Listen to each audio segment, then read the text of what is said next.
আমাৰ ৰাভা হাছং স্বায়ত্তশাসিত পৰিষদৰ নিৰ্বাচন সম্পৰ্কত আলোচনা কৰাৰ কাৰণে আমি আজি গোৱালপাৰা জিলা আৰু কামৰূপ জিলাৰ অসম গণ পৰিষদৰ কৰ্মকৰ্তাসকল মিলিত হৈছোঁ আৰু আমি দুয়োখন জিলাৰ তৃণমূল আৰু জিলা পৰ্যায়ৰ বা সমষ্টি পৰ্যায়ৰ কৰ্মকৰ্তাসকলৰ লগত বিস্তৃতভাৱে আমি আলোচনা কৰিছিলোঁ। ইয়াৰ আগতো আমি কেইবালানিও আলোচনা কৰিছিলোঁ আৰু আজি যিহেতু ইলেকশ্যন ঘোষণা হ'ল তাৰ পৰিপ্ৰেক্ষিতত আজি আমি মিলিত হোৱাৰ কাৰণে বা আলোচনা কৰাৰ কাৰণে আমি দিনৰ 4টা বজাৰ পৰা ইয়াত আমি লগ হৈছিলোঁ আৰু আমাৰ দলৰ সকলো কৰ্মকৰ্তাই এই নিৰ্বাচনত অংশগ্ৰহণ কৰাটো বিচাৰিছে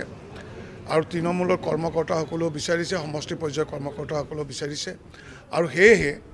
আজি আমি স্বায়ত্তশাসিত পৰিষদৰ নিৰ্বাচনত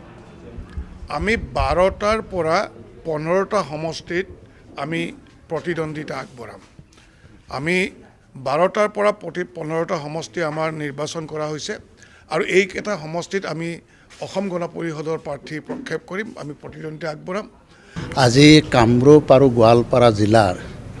যিকেইটা ৰাভা হাছং স্বায়ত্ত পৰিষদৰ সমষ্টি আছে এই সমষ্টিকেইটা সম্পৰ্কত আলোচনা কৰাৰ উদ্দেশ্যেৰে জিলাৰ সভাপতি সম্পাদক, সমষ্টি কমিটিৰ সভাপতি সম্পাদক, ভাতৃ সংগঠনৰ সভাপতি সম্পাদক আজি উপস্থিত আছিল। আজি বিস্তৃতভাৱে আলোচনা কৰা হৈছে আৰু ইতিমধ্যে আজি এই সভাত এটা সিদ্ধান্ত লোৱা হৈছে যে আগন্তুক ৰাভা হাছং স্বায়ত্ত পৰিষদৰ নিৰ্বাচনত আমি অসম গণ পৰিষদ দলে 12টাৰ পৰা 15টা আসনত আমি প্ৰতিদ্বন্দ্বিতা কৰাৰ কাৰণে আজি সিদ্ধান্ত লৈছোঁ আৰু লগতে বাকী যিকেইটা সমষ্টি থাকিব, যিহেতু আমি বিজেপিৰ লগত আমি মিত্ৰতা স্থাপন কৰিছোঁ, আমি মিত্ৰজোঁট হৈ আছোঁ, তাত ৰাভা হাছঙো যিটো মিত্ৰজোঁটত আছে, গতিকে বাকী যি চিট থাকিব, আসন থাকিব, সেই আসনত আমি আমাৰ NDA আমি আখ্যা দিছোঁ বা NDA বুলি কওঁ। NDAক আমি সমৰ্থন দিম যাতে তেওঁলোকে NDAত থাকি বেলেগে যাতে সেই সুযোগটো ল'ব নোৱাৰে, তাৰ কাৰণে আমি সেইকেইটা চিটত আমি NDAক সমৰ্থন দিম। গতিকে আশা ৰাখিছোঁ যে আমাৰ তৃণমূল পৰ্যায়ৰ কৰ্মীৰ যিটো আজি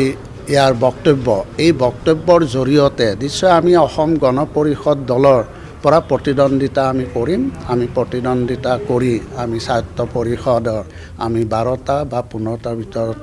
আমি প্ৰতিদ্বন্দ্বিতা কৰি জয়যুক্ত হোৱাৰ কাৰণে আমি যি কৰিব লাগে আমি তেনেধৰণে কাম কৰাৰ কাৰণে আমি ব্যৱস্থা ল'ম।